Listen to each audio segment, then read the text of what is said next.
Seguir, ó, atenção para essa reportagem agora. Chegou a hora da gente falar nessa terça-feira do nosso Papo de Condomínio. E hoje a gente vai falar sobre um tema bastante polêmico.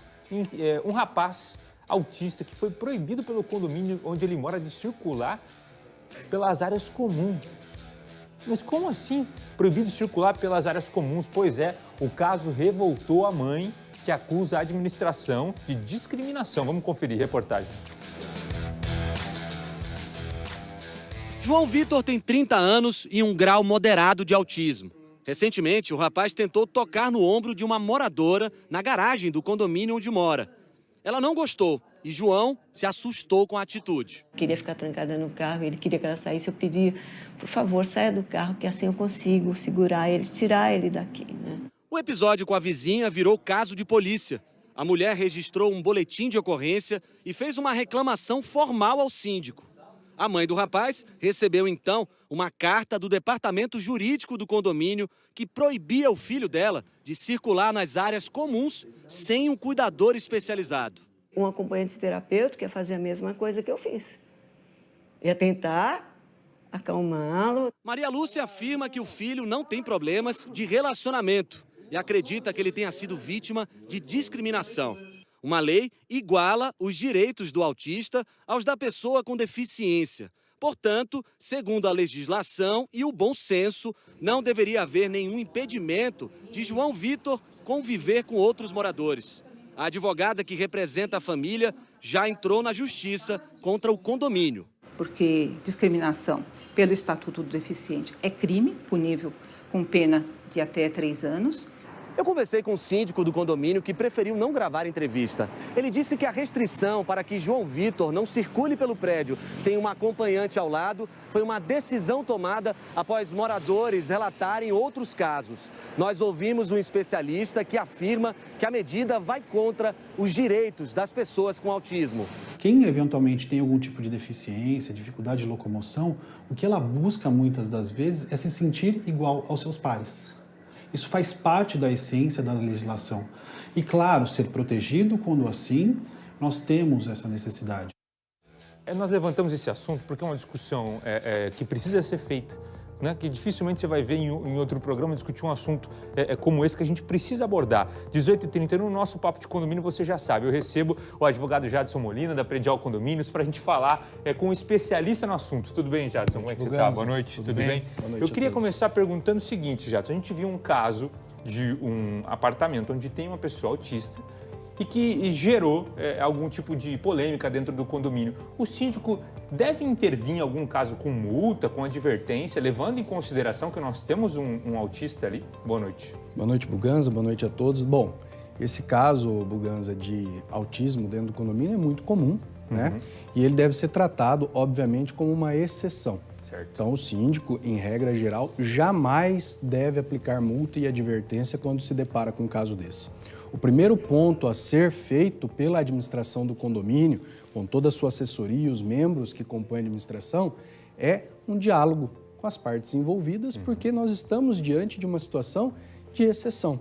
Então, o regimento, nesse caso, ele deve ser interpretado de uma forma um pouco mais flexível, para tentar uma solução que seja mais adequada para todos os envolvidos. Ou seja, nós temos um caso que foi levado até para a Assembleia, uma discussão como essa. Isso não deve ser levado em Assembleia, isso deve ser discutido de forma particular com a mãe, com alguém que, porventura, pediu alguma medida do condomínio com relação a isso? Com certeza. Esse caso da reportagem, obviamente o condomínio, se por falta de zelo na tratativa da situação, se expôs a uma situação bem grave. Muito provavelmente vai responder o processo e vai ter aí problemas relacionados a esse fato que foi lidado de uma forma tão enérgica diante de uma situação como essa. Você citou que, por exemplo, em Londrina mesmo, existem diversos casos como esse. Cada um tem que ser tratado de forma particular, entendendo o seu caso, entendendo como o condomínio vai lidar com isso e não uma regra específica para todos os condomínios quando o assunto é o autismo. Com certeza, até porque cada caso ele traz um grau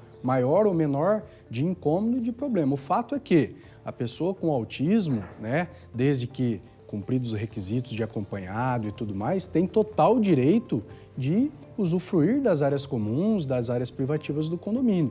Então, neste caso específico do autismo, sempre o melhor caminho é o diálogo. Eu até digo, muitas vezes, Bugans, o diálogo por parte dos pais dessa criança que tem autismo, muitas vezes, porque nos condomínios maiores, acontece muito das pessoas não se conhecerem bem e não saberem das particularidades. Então, se o morador tem uma criança com essa necessidade especial, que pode trazer um pouco de transtorno na rotina ali dos vizinhos, por que não procurar o síndico, procurar os vizinhos, fazer esse diálogo abertamente? A própria mãe ali A procurar própria o mãe. pessoal. E eu tenho certeza, e eu já me deparei com casos como esse, que quando os vizinhos tomam conhecimento do real problema, da situação, eles, ao invés de terem essa questão de reclamação, acabam se colocando à disposição para auxiliar esta família. Acolher né? mesmo. Acolher, porque no caso do autismo, como em outros casos de necessidades especiais, são 3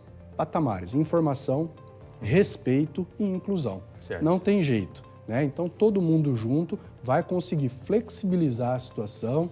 A família que tem este caso para lidar, também é óbvio, vai ter que tomar cuidados dentro do próprio apartamento, se dedicar para que consiga ao máximo garantir os direitos desta criança, sem também interferir nos direitos dos demais vizinhos.